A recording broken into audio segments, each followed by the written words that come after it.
What drives someone to dedicate their entire career to one mission? I'm in venture because I'm doing defense, not I'm in defense because I do venture. For Nicholas Nelson of Archangel, that mission became urgent when the rules of warfare started changing. We were already seeing, going back to 2013, 2014, different terror groups weaponizing drones, or this broader democratization of tech that was caused by solutions that used to be just the purview of big nations going down to smaller nations, but also these non-state actors or terrorism groups. But Nicholas sees a solution that only venture-backed startups can deliver. Speeding up the kill chain to make your warfighter more lethal, your munitions more accurate as a result, and again, your country more resilient to attack or threat. The path isn't easy. Even the most innovative startups face one inevitable reality. You are going to have to work with these primes, tier ones, or national champions at some point in your life cycle. But the stakes couldn't be higher for Europe's future. That should be worrying for anyone who, to use a rather loaded phrase, values European strategic autonomy. How are Europe's founders closing the kill chain? Join us for this deep dive into the realities of building defense tech where it matters most. Listen to the full episode of EUVC Podcast now. Before we start the show, a quick note. If you're building or running a fund, you know it takes the right partners. At EUVC, we only work with sponsors we truly believe should be part of your tech stack.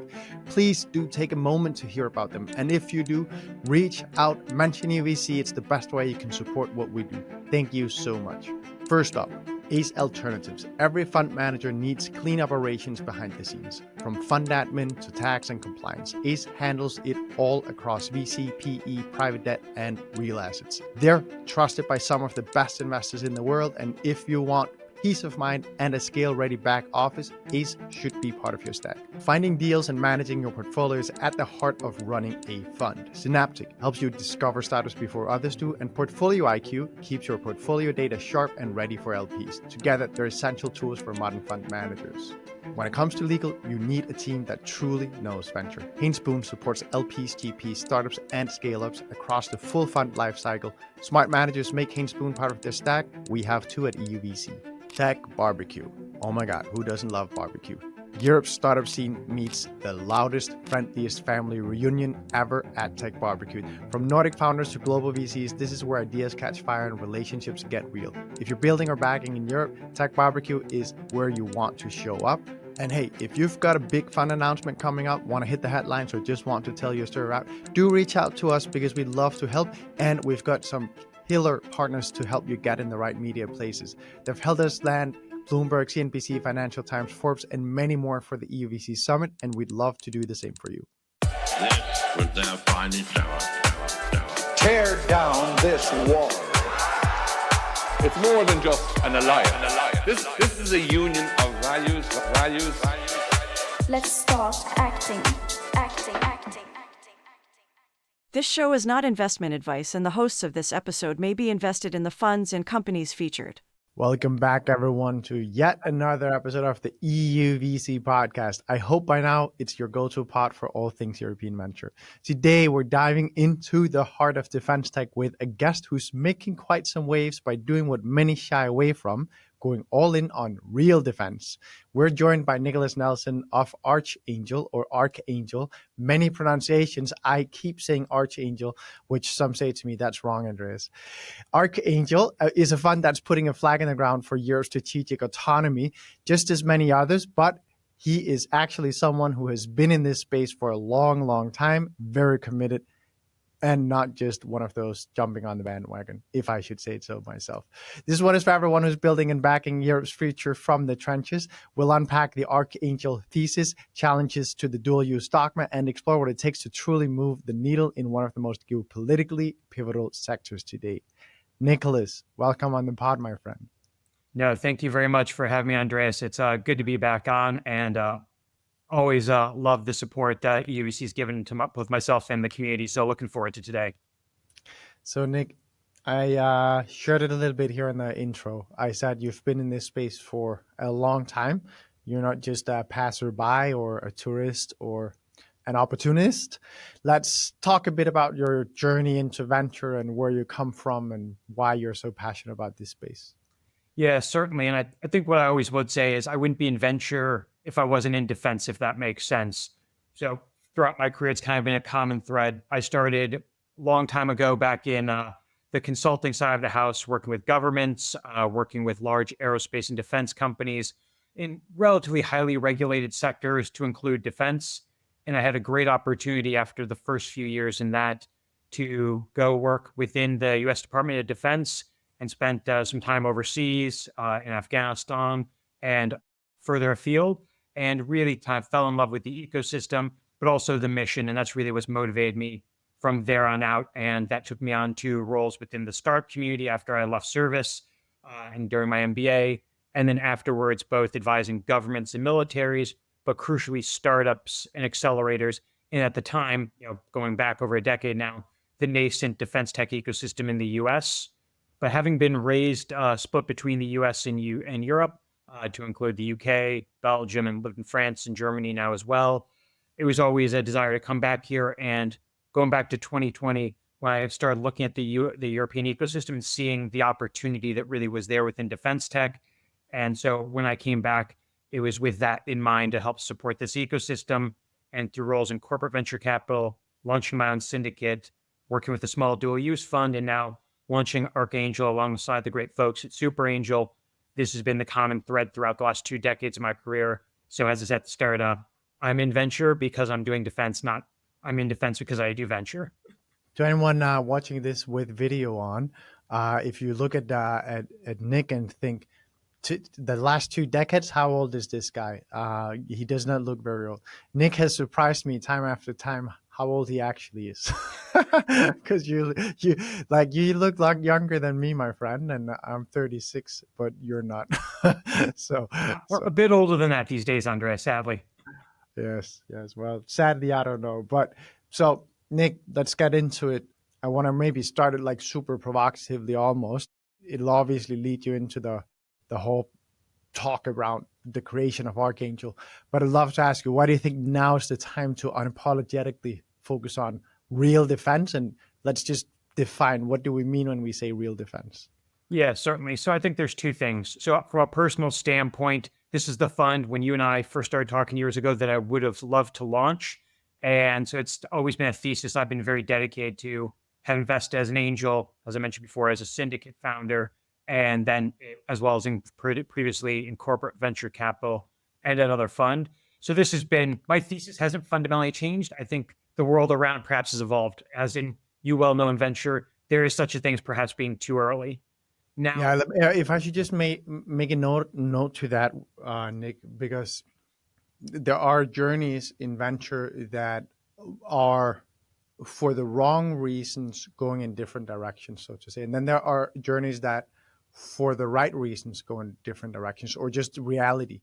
And to me, like you have been markedly focused on doing the same thing forever. But if you then go and say, what have you done in these last 5 years? You could see that, well, but then you joined a dual use fund and you were there for and that is just, as I think you said it so well, it's just market realities that have changed. But ever since we first started working together, it was very clear what you wanted to do and what you brought. And I heard from many, well, how much startup experience? Don't you want someone who's more pure tech, like that type of thing? And I think that now is really the time where the broader LP base have come to understand the importance of someone who comes from real defense and real army background to really be able to make a difference here. Yeah, so I just want to commend your discipline and your hard work, and the fact that being an emerging manager, many people think that, or at least from the outside, it can look like not that much of a hustle job. It can look as something that's cool. The reality is that it's a super hustle job, and you've hustled through and made it to stay in a market that has been very, very difficult to navigate. So huge love from my side for doing that. And I only think it speaks to what you'll be able to build rather than anything else. I'm just putting it there because I think anyone who is meaningful, who listens to this and is thinking seriously about you, Nick, they should know this about you from someone who knows you and have seen your journey. No, I really appreciate that, Andreas. And I love to see also, just while we're doing a love in, just what you guys have built at EUVC from the time it was the initial Slack community and everything. And So I've loved to be a part of the journey as well. But thank you for that. I think that covered kind of the personal angle. I do want to focus in on the, I guess, professional, where the market's changed, because I do think that's an important thing to go into. I firmly believe in, show, not tell. Obviously, we're on a podcast, so that can be kind of tough, but let me just put some data behind it. I think a lot of folks going in right now are saying, well, it's changed because of the second Russian invasion of Ukraine. And to an extent, that can be optically right.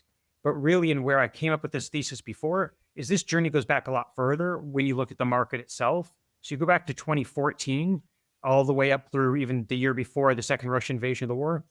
The gap in defense spending between dual members, so those European countries that were members of both NATO and the European Union, actually closed the gap on the US in terms of defense spending by 28.7%.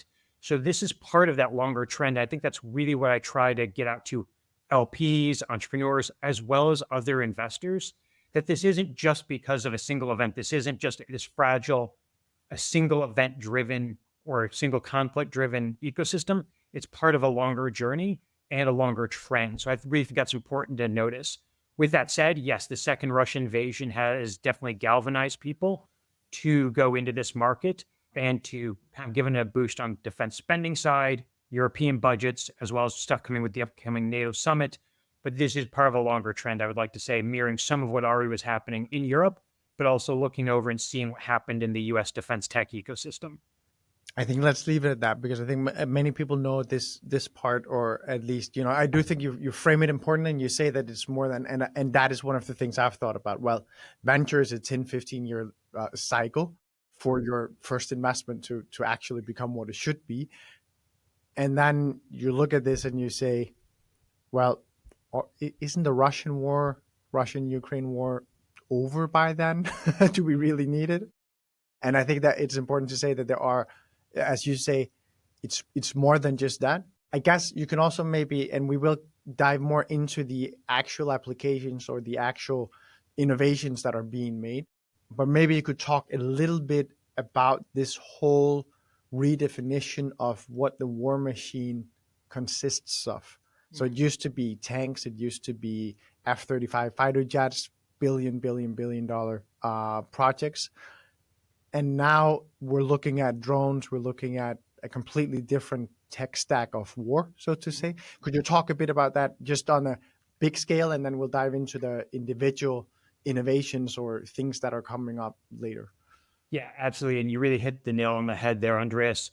What you talk about when you look at these, we call bespoke systems or high-end multi-mission assets. So your F-35s of the world, or your high-end main battle tanks.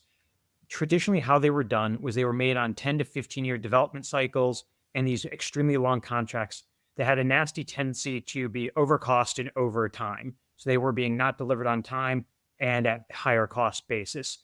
And to an extent, that was okay. It wasn't really, but when I say it was okay, let's look at the world where we were at the time. After the fall of the Soviet Union, you effectively had the quote unquote end of history. And we ended up in this conflict called the Global War on Terror, targeting extremism across the globe, the invasions of Afghanistan and Iraq. And that really, what that involved was, well, we control the sky still. And when I say we, I mean the West, or we can control kind of the ground. So a lot of it was we had control of the battle space. We're fighting effectively counterinsurgency operations or counterterrorism missions. So even though those solutions took a long time, it nominally was okay. The problem comes in when that started evolving. So again, a lot of people will point to where tech became a huge deal now. If I go back to even my own career when I was serving overseas, we were already seeing, going back to 2013, 2014, different terror groups weaponizing drones, or this broader democratization of tech that was caused by solutions that used to be just the purview of big nations going down to smaller nations, but also these non-state actors or terrorism groups. So we already saw that what ended up happening in Ukraine and to surprise people, there were already strands of this going back to really the insurgency fights during the Global War on Terror, or even like the Nagorno-Karabakh conflict with Armenia and Azerbaijan, where people are already using drones for targeting in advance. The other piece of this that's really important was back during these long development cycles, these companies, so your large, what we call primes, which are just effectively companies that can service contracts across all 5 warfighting domains, cyber, space, land, air, and sea.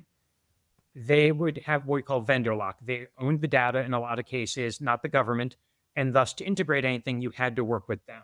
So that resulted in these companies owning basically all the data that was produced and gathered. And we've seen issues with that across the board and the development cycles, as well as these platforms. So it is a concentration of issues between these high cost assets, vendor lock, and that they control the data for, that made innovation extremely hard or longer term timelines. So the shift that's happening is really in the market is really threefold. It is a move by both governments and startups and scale ups to go these open architecture models where everybody can integrate solutions into a single common operating picture. Second, because of the speed of warfare and really the commercial, I would say, flywheel, if you will, for new capabilities, iteration has to be done much faster. So you have to be able to build what you can, but integrate or buy what you haven't built or maybe even off the shelf. And third, that we haven't really touched on, we can touch on a bit later, is also the change in the talent picture there between who was developing, both from a company perspective and a human capital perspective, those bespoke multi-mission assets, and now who's driving forward with defense tech. There's one thing that many talk about, at least the people I've spoken to. They talk about this move from, as you said, well, the 15-year cycles to now when you're seeing what's being developed in the solutions that are being developed in Ukraine, it's literally like hourly iterations. It's build it in the factory or in the shop, get out, use it, test it, and come back and do another iteration, and then you do the whole thing again. Can you talk a bit about that and why that is a hotbed for innovation and the importance of being in this part of the ecosystem, not thinking you can sit in Denmark and and sit in your comfort and build something that's truly revolutionizing today? Yeah, I think the Russian war in Ukraine has been a wake-up call for a lot. And why that's been important is we had a lot of these systems made by venture-backed, in some cases, U.S. defense tech companies, or even by the more traditional manufacturers that worked in their testing environment, worked on the test ranges in back home, wherever that may be, in Denmark, in the UK, in the United States. And then when they got to Ukraine, either didn't work, or maybe they worked for a short while and then were able to effectively not work and not adjust to the environment. So that was one of the really important bits of getting there, was actually figuring out, hey, while these work on test ranges, the test range is a very different environment than live areas. And that's one of the biggest, I would say, key learnings that we're actually seeing in Ukraine is folks that are able to iterate this process and be in situ, if you will. So being able to take the solution, seeing what works, what doesn't, but then adjusting that going forward. But that's also why you really have to be on the ground in Ukraine or have people on the ground to show you what works today or this hour may not work by the end of the day or next week. And how do you adjust to that? Because on one hand, it may work, then somebody doesn't, then it becomes a liability that you can be targeted at. So to be able to rapidly iterate that, it's the same thing as you do through a software sprint. It's okay, in real time, we have to fix what's working. Well, use what works, but then adjust what doesn't and keep up that iteration in real time. And to those with video, we just had a small glitch on Nick's camera. I think there was some CIA interruption of the airwaves here. But we're back. We now fixed the problem, and we can get back to the discussion. I wanted to ask you something else, which is around the real defense point. Why is it that you think it's so important to dare talk about or focus on real defense, and why is it different, and how is it different from dual use? Yeah, it's a great question, one I talk about a lot. At the end of the day, to make this very black and white or simple for everyone listening, defense is really about real defense, or defense first, as we call it, is about first who you're serving. So in this case, either the whole or the majority of your current or future revenue and customers should come from defense, meaning your respective ministry or department of defense, or aerospace and defense companies in the ecosystem. So that's the first bit. The other is just more of a qualitative look at it. But effectively, defense is about making your warfighter, so your actual end user, and your populace more resilient. That's point one, or point two, or about making that warfighter more lethal, because that's what defense is at the end of the day. And this isn't about warmongering. This isn't about trying to encourage conflict. It's effectively future-proofing. or I guess to put it another way, it's about deterrence, because deterrence is about having any adversary that thinks about interfering in your country, whether through misinformation, disinformation, cyber attacks, regional conflict, or indeed actual kinetic invasion, making the cost to them, and as the old colloquialism goes, blood and treasure, so dire that's not worth the going in. Because we're not trying, war is good for nobody, business, people, or otherwise. It's about effectively making sure that you have, as Teddy Roosevelt used to say, walk softly and carry a big stick, so you deter adversaries before going in. So that's for me what defense is. It's about who your end users and customers are, but then also qualitatively what your solution does. And why it's important is really this. In Europe, from the time I've grown up, especially at the end of the Cold War to now, there still has been some longstanding stigmas for reputational reasons, ESG reasons, which we can definitely get into. I know you and I have talked about at length before, as well as just for, and market size, why people have not gone into it. And a lot of people will do what I call kind of defense washing or dual use. So it's one time my company or one of my companies sold a widget to their respective MOD or DOD, thus go with God, they are now dual use. In theory, sure. In practice, absolutely not. Defense first, or real defense, as you termed it earlier, is about serving those warfighters and that resilience mission and that deterrence mission that I kind of talked about a bit earlier. And that's really the biggest difference. Now, that spans a whole gamut of things. It's not about bullets and bombs. At the end of the day, your common 7.62 ammunition is not going to be really venture backable to mass produce that. Go ahead, sorry, Andreas. You said it's not about bullets and bombs. Is it, or do you mean it's not about bullet and bombs, or do you mean that it is not only about bullet and bombs? So it's not only. That's a good clarification. Not only. At the end of the day, would I, as an investor, have any qualms about investing in a domestically made 7.62 round? Absolutely not. Would that perhaps achieve venture returns? Probably not in that case. With that said, are there things about, say, facilitating better targeting? Are there things about intelligence, surveillance, or reconnaissance? Yes, those would absolutely be defense first use cases. However, at the end of the day, there are increasingly a category of things that make either conventional munitions more lethal or more accurate, for instance, which falls in the lethality bucket, or indeed about other solutions that speed up what we call the kill chain. I know it sounds like an ugly phrase, but for investors, it's something they need to be comfortable with, because everything that is done in defense should be, again, about that resiliency, but speeding up the kill chain to make your warfighter more lethal, your munitions more accurate as a result, and again, your country more resilient to attack or threat.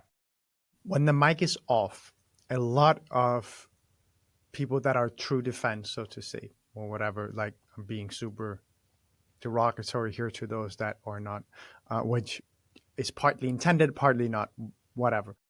What is your take on this? Is it good that we have these that don't that brand themselves as defense, but then if anything has to do with improving the kill chain or lowering the cost per kill, as soon as it has that vocabulary, they're hands off. Like, we're not touching it. We can't do it. Like, are these a net positive? What's your message to them? Or what would you wish we maybe did differently as an ecosystem, like the different players? Yeah, I think it's all about, as an old mentor might say, words are important. And what I mean by that is, if you do dual use, or that's what you're comfortable with, that is not necessarily bad for yourselves or for the ecosystem or for companies. Just be transparent about it. Be upfront about, hey, if you're saying we do defense, that comes with, it's a loaded phrase, as we just kind of laid out. So if you're going to say that, you should be willing to invest in all these things. If you're out there saying, hey, we just do dual use, own that and be transparent about it, and that's completely okay. There is a whole nother thesis, may not be my thesis, but there's a whole other thesis around commercial first. Great, go do your thing. I don't think that's not bad as long as you're transparent about it. The thing where it becomes dangerous, or at least damaging, I think, to the broader ecosystem, is when one of two things happens. In the first, when they're not clear about that with the folks that they're talking to, the entrepreneurs, because especially early stage where I'm focused, so pre-seed, seed, and Series A, if you can't do these things, you're going to end up wasting the time and the money of the entrepreneurs, which are their most critical things, as you well know, and your audience well knows, for them. The second is when people who are not comfortable with defense, or maybe defense curious, are contributing a lot to, say, the noise in the ecosystem. So they're going to speak at conferences. They're talking about defense and as an authority. They're putting out, thought pieces on Medium, LinkedIn, or whatever. But then, as another old mentor of mine used to always say, show me your portfolio. I'll tell you your thesis. And then you go and look and say, well, you've actually not done anything in here. You don't have a background in this. And I think that creates a lot of noise and complicates getting real signal through. So it's for those two reasons, for the wasting of the entrepreneur's time and money, as well as also kind of congesting the system or congesting narratives that either they're not comfortable with in the first place or don't have the background to. I think that's where it can become damaging. With that said, there are a lot of great generalist funds, both in the US and in Europe, who, like I said, either in the US have gotten up to speed there and are great at parts of the ecosystem, or in Europe who are getting there and who have made investments. So not all generalist investors who are interested in defense are the same. I would define them up into those who are more dual use curious or even dual use investors, and those who are actually defense curious, where it's not hey, we don't have an issue with it, we just don't understand the ecosystem much. And that's one of the ways we have been most collaborative, both in my past as an angel and CVC, but also and a syndicate lead, but also now with Archangel, is engaging with those generalist investors who go, no, we really do want to do defense, but we also know what we don't know. Hey, can you help us understand this market better? And we're always happy to do that. We're looking to be a 50 million euro fund.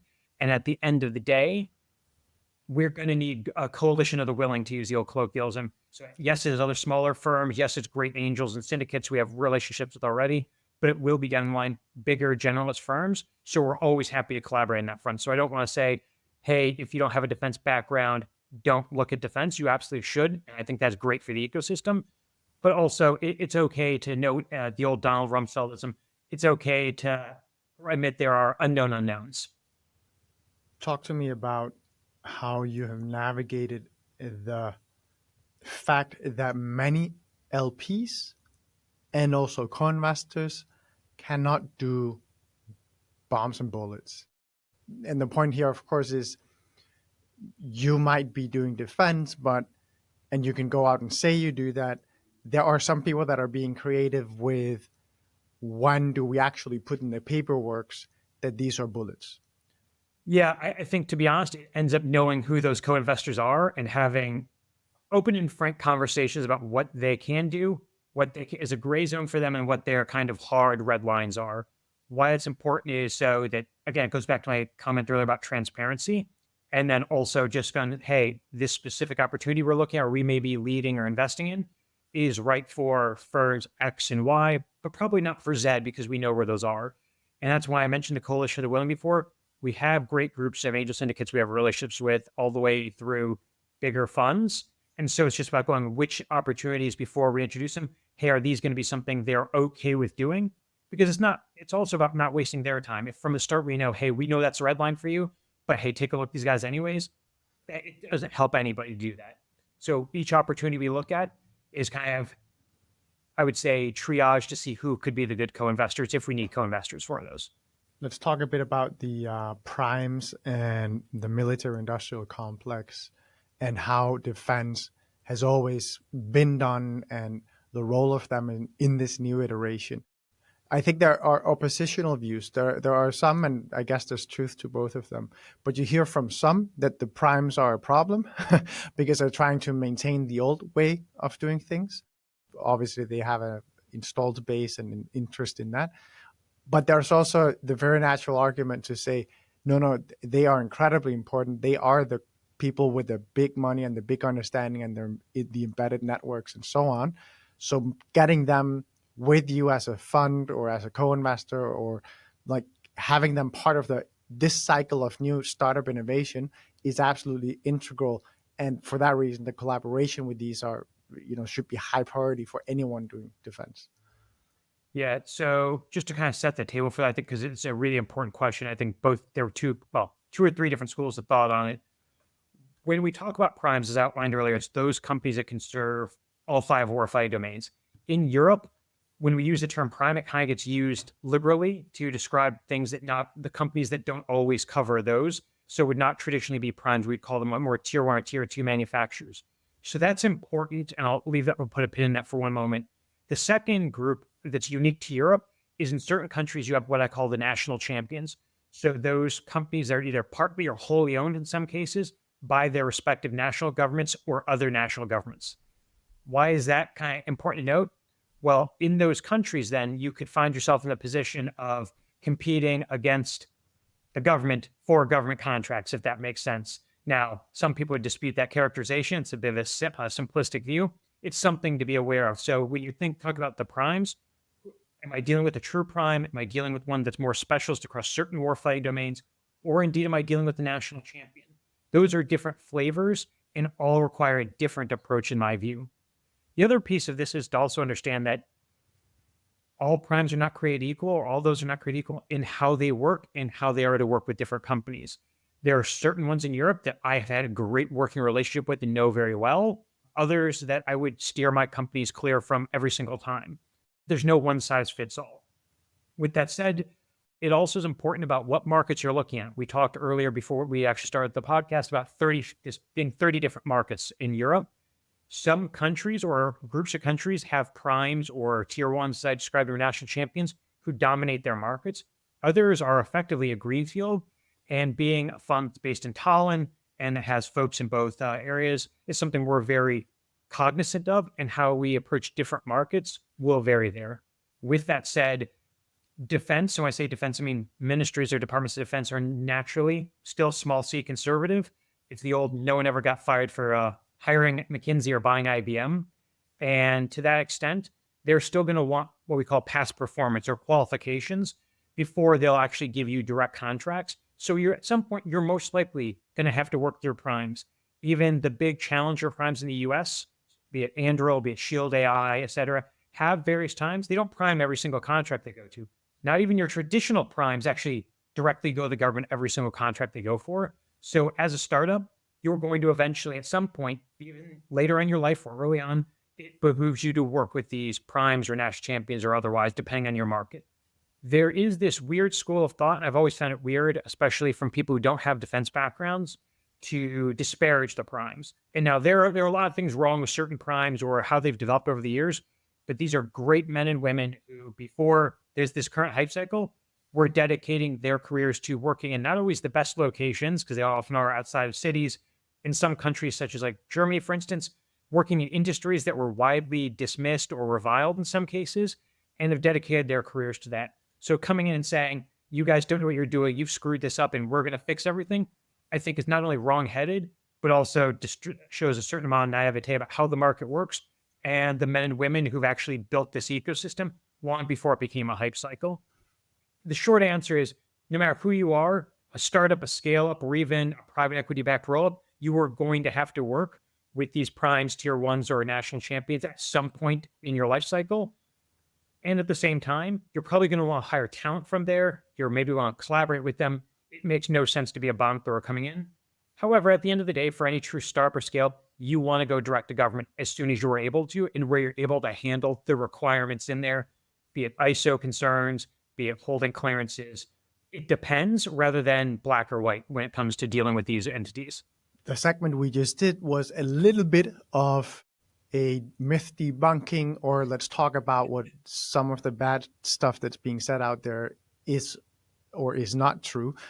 I'd love to ask you, just freewheel it a little bit on some of the stuff you tend to hear in the tech ecosystem from some of the people with the big mics that you think either is only true for the States. You're obviously, anyone who's paid a bit attention here will hear that you have a background in the States. So maybe some stuff that's true in the States, and you can listen to the VCs that are talking about it in the States, and that's all good and great, and it is true, but it does not transfer to here. And the opposite way around, and what do you think is just completely bonkers, kind of as you just said, maybe not dismiss the primes entirely just because you come with a contender mindset. No, absolutely. So I think the first thing is the U.S. is not always a perfect market, but it does provide a playbook and can be samples of, hey, these things may work and there are a higher chance of them working, or others, hey, this was tried and it was a disaster, so maybe you want to avoid that, or at least not put a lot of effort in. From my own background, having being American as well as having spent half my life in Europe and now being a European resident, I've seen both sides of the equation, so to speak. But also, I think it's important to note that I'm not just here for the short term. I've settled here. And as part of that, I'm really devoted for the rest of my career to making sure this ecosystem grows, not just at Archangel, but writ large. Now, going into like the US market specifically, there are a lot of folks who do still treat it as there can be like a European Anduril or a European Palantir. I disagree with that fundamentally. Like we just talked about in my previous answer, it's 30 different fragmented markets. So you can see the major VCs, the mega funds talk in the US talk about what worked for Anduril or why, what worked for Palantir. And that's great and good because these are fantastic companies. But by the same token, that same model does not work for a whole slew of reasons I'm happy to get into in Europe. I do think there are going to be larger players spanning multiple jurisdictions, but I don't think there's ever going to be a pan-European Anduril or Palantir. And I cannot count the number of times I've seen well-meaning VCs or entrepreneurs saying, we're going to be the European Anduril, the European Palantir, the European SpaceX. And that tells me one of two things. Either you're naive or you're lying, in generally speaking. I try to be an optimist always, so I think it's the former generally, who are just not familiar with how hard it is to scale across these markets. But by the same token, I do think there are people who do try to take advantage of it. Let's stay on it. Tell me, why do you think it is naive? Let's stick to that one. Naive to be saying, we're building the European Anduril. So effectively, if you look at where this market has been and gone when it comes to this, we talk about the common market a lot. We talk about how, and as you know, even just from consumer brands, it's still harder to scale across these countries because it is, in some cases, different currencies, even within the EU, different regulatory frameworks, different hiring. We've all heard horror stories about opening up in country X or Y, getting sued or having your employees unionize. There are already huge challenges just for B2B or B2C. In defense, it adds another issue or another kind of layer of complexity. I made up this term or coined this term out to use a perhaps more professional phrase called levels of inherent attractiveness. One of those characteristics is what we call landed requirements. So a landed requirement is, what do I as Nicholas or what do I as Andreas have to believe to do business in country X, Y, and Z? What I mean by that is, what can I credibly do at a minimum, or what do I credibly have to do at a minimum to go in, get traction, talk to end users, and hopefully get a pilot contract, proof of concept, etc., and then theoretically transition that over a certain amount of time. In certain countries, for instance, in the Baltics and Nordics, that can be extremely easy because of, as I've said before, the tyranny of geography, being close to the border, having these wake-up calls, having traditions of national service, and being smaller markets, it can be a lot easier. In certain larger countries that nominally are faster growing or bigger markets, it can be an absolute pain of you're going to have to hire a certain number of people, guarantee jobs for a certain amount of time, and also produce a certain amount, if you're doing hardware, certain part of your units or even need the whole system in this country. So it takes certain large markets and makes them no longer actually that attractive for companies hopping across. One of the companies that's done this traditionally in defense, and I'll call them out because I think they're a great company in terms of producing effects, is MBDA. MBDA is effectively a holding company that produces a whole slew of solutions, but most notably munitions across them. They effectively operate as different companies in each of these ecosystems because they need to meet these landed requirements. They need to meet security requirements that are imposed by the respective ministries or departments of defense, or indeed the central governments. So what that does, unfortunately, though, for any company trying to do that, is it cuts into your margin, it increases your cost and CapEx requirements, especially on the hardware side. And so effectively, you get very little synergies or advantages from shared services. So very boring things for a lot of folks, but shared IT, shared finance, shared HR, and those become challenges as well as basically downward pressure on your margin. Because it's also on the ESG regime. So obviously we all know the history and the leading side of Europe when it comes to ESG requirements, but those also can be huge pressures on what public markets are allowed to do. We've seen that with, for instance, certain companies being held off of the DAX in Germany for a lot of years and not having the access to capital. But then also even with the investors you would rely on in those ecosystems or to go in and engage with, additional regulatory requirements that add further layer of complexity to your cost basis, to your hiring, or even say commitments to things like net zero, or even, hey, how do I get a bank account in this country? Just had a great call with a major financial institution yesterday that I'm speaking with tomorrow again. And they are saying, hey, we'll still do this, but here's how you talk about, like, here's how we talk about it, but we also know our competitors can't do that. And so it's even as basic of a thing as hiring and how you produce things, all the way to how can I operate a bank account. And each country is different in that. There is no common framework across all 30 countries or even the EU 27.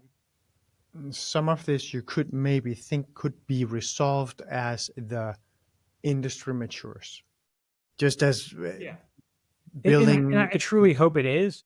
However, I think that's going to be the long game. And I will always say anyone who's trying to change that at the European level, be it in European Parliament, be it with the Commission, or even within national governments to try to standardize these, I will back every single one of those efforts because they are well-meaning. It's just going to be it is the long road, so to speak. In the interim, you have to find shortcuts around that to scale these businesses in the short term. And I think that's one of the biggest misnomers that feeds in. I'd love to ask you then, because if you buy the thesis or buy the view that there will be no European Anduril, there will be no European SpaceX because of the reasons you just said, what does this mean for the size of possible outcomes of the defense tech ecosystem in Europe? I think the answer is it depends. So when I look at where I view, and obviously this is, any listeners, please take this with a grain of salt because this is me editorializing here. I do think, to use my phrase I used a few answers ago, a coalition of the willing countries where you can see scalers across regions of Europe. You have things like the V4, obviously the Baltics, Nordics, where you could scale across multiple of these markets and into the UK. One of the things our fund is based on is we invest across what's called the GEF, which is a collection of countries that all have better integration on their defense capabilities, that partner a lot more on expeditionary missions, and actually have that. I do think there is the potential for a scaler across, for instance, the GEF or Pan-Nordics, Baltics, Poland, but there's obviously, I think, other countries are a bigger bolder. With that said, one of the first things I did and continue to do as I have this thesis and we raise is when we talk to LPs, we have our underlying data that shows the venture potential of the markets and where that can go. And we are extremely confident that that can create venture-sized returns. And already when we look at both myself and my partner, who we're going to announce soon, we look at our track record of close to almost 20 years together investing, along with the Bar Super Angel team. This shows that there are defense and I would say more deep tech scalers that have primarily defense capabilities or defense clients who have been able to produce these returns already. So it's not just, again, I said the show don't tell. We have these returns both on paper and now on exits that show that this can be done. Now, the question really becomes, if you want to take it to a more provocative level, I would say, which I'm always good for, is where are they going to exit to? And right now, when we look at the bigger growth rounds, or we look at the acquires, this tends to be a lot more into foreign markets. And that should be worrying for anyone who, to use a rather loaded phrase, values European strategic autonomy. Nick, we got to close the podcast here because we have spent the time we had allotted. I will, however, invite you back to cover what we did not make it to cover here, because we would have spoken about the strategic case for defense in Europe. We also promised in the opening that we talk a bit about the defense tech flywheel and the margins to the mainstream, and how we are going to see new innovations that are completely different from those of the past, and really drill into some of the solutions that are out there. So I'll put an invitation to you. Will you come back and finish this episode with another 2 or 3 or 4 follow-on episodes where we dive into this? Absolutely. I will always make time for you and EUVC. Enjoyed the conversation, Andreas, and look forward to coming back. Nick, thank you so much. Anyone out there that have views that think what Nick said here is completely wrong or something, I invite you not only to write it to Nick or write it to me, but maybe we should actually have a roundtable discussion on this. I am very dedicated to the space. I think it's incredibly important. And Nick is always up for a good discussion and has his strong views. We are deliberately trying to say the truth as we see it. I am, so to say, while I do have my own views and so on, I am a mic holder in the end. I am trying to get the better people in the European ecosystem to talk together and position and fight out their views.